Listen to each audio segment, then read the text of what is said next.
2022 সাল থেকে আমি যখন ভার্সিটিতে আমাদের ক্লাস শুরু হয় তারপর থেকেই প্রত্যেকটা আন্দোলনে, যৌক্তিক আন্দোলনে আমি ছিলাম। আর ছোটোবেলা থেকে বলতে অন্যায়ের প্রতিবাদ করা এবং মানুষের ভালো করা, এটি মুখের কথা না, আপনারা আমার ইতিহাস দেখলে বুঝতে পারবেন যে কোনো ধরনের অন্যায়ের সামনে দেখলে আমি চুপ করে থাকিনি কখনো। আর আমি চাই যে শিক্ষার্থীদের ভালো।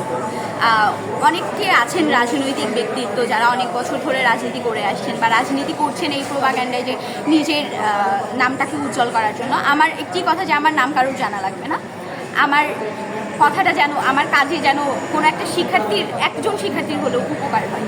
এই জন্যই আসলে আমি চাইছি ক্ষমতাটা আমার হাতে থাকলে আমি হয়তো কিছু করে যেতে পারবো। যেমন আমাদের হলে বিভিন্ন ধরনের সমস্যা ছিল, যেমন আমাদের কখনোই খোলা হয়নি, আমরা মুক্ত বাতাস কখনোই পাইনি। তারপর আমাদের পানির সমস্যা ছিল, গ্যাসের সমস্যা ছিল, আমাদের ফ্যান নাই, ফ্যানের সমস্যা আছে।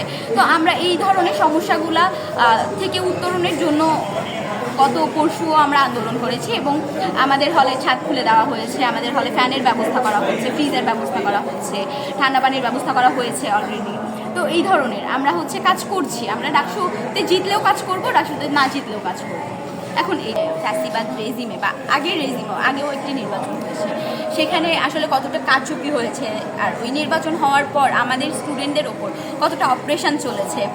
একটি পক্ষ আমাদেরকে সবসময় অকুপাই করে রাখতো, আমরা লিখতে পারতাম না, আমরা বলতে পারতাম না, কোনো সঠিক ভুলের ব্যাখ্যা আমরা দিতে পারতাম না।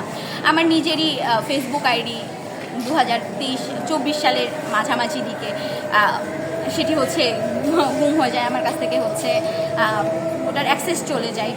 কারণ অনেক রিপোর্ট দেওয়া হচ্ছিল, কারা রিপোর্ট দেয় এটা তো দেখা যায়। এটা ছাত্রলীগের অনেক মানুষ রিপোর্ট দিত, কারণ আমি ছাত্রলীগের বিরুদ্ধে লেখালেখি করতাম বা যৌক্তিক লেখালেখি করতাম সবসময়। তো এরকম আমার মতো হাজার মানুষ আছে যারা আইসিটি আইনের আন্ডারে জেলেও গিয়েছেন, এরকমও আছে। তো এই ধরনের যেন আমাদের আর পরিস্থিতি না আসে, আমরা যেন নিজেদের মতামতকে প্রকাশ করতে পারি, একটি মুক্ত রাজনৈতিক পরিবেশ পাই, এজন্য আসলে ডাকসুটা খুবই জরুরি এবং অবশ্যই শিক্ষার্থীদের অধিকার আদায়ের জন্য ডাকসু আপনি সবথেকে জরুরি যাতায়াত ব্যবস্থা, যেহেতু সেটি ক্যাম্পাসের বাইরে। তো আমি যদি নির্বাচিত হই তাহলে আগেই সর্বপ্রথম আমরা হলে বাসের সংখ্যা বাড়ানো বা আমাদের নতুন কার্ড সিস্টেম চালু হয়েছে আমাদের ক্যাম্পাসে, সেটি বাড়ানোর চেষ্টা করব আমাদের হলের জন্য স্পেশালি। আর আমাদের হলে আরেকটু সমস্যা আছে, ফ্যানের সমস্যা। তো আমরা ফ্যান দেওয়ার জন্য অনেক চাপ দিচ্ছি। আগামীকাল আমাদের প্রক্টরের সাথে এবং আমাদের ট্রেজারারের সাথে মিটিং আছে, আমাদের হল প্রভোস্ট সহ। তো যদি আমরা হলের ফ্যান না পাই তাহলে হলে ফ্যান দেওয়ার ব্যবস্থা করব, এটাই। আর আমাদের হলে মেজর এই দুইটাই প্রবলেম আছে, তো এই দুইটা প্রবলেম সমাধান করার চেষ্টা করবো আর কি।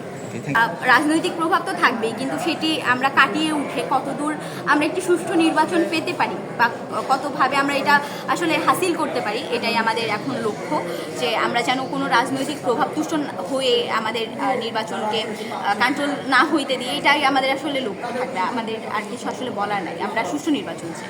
দীর্ঘদিন পর আমি সাদিয়া ইয়াসমিন ঐতিহ্য, বঙ্গমাতা ফজিলাতুন্নেসা মুজিব।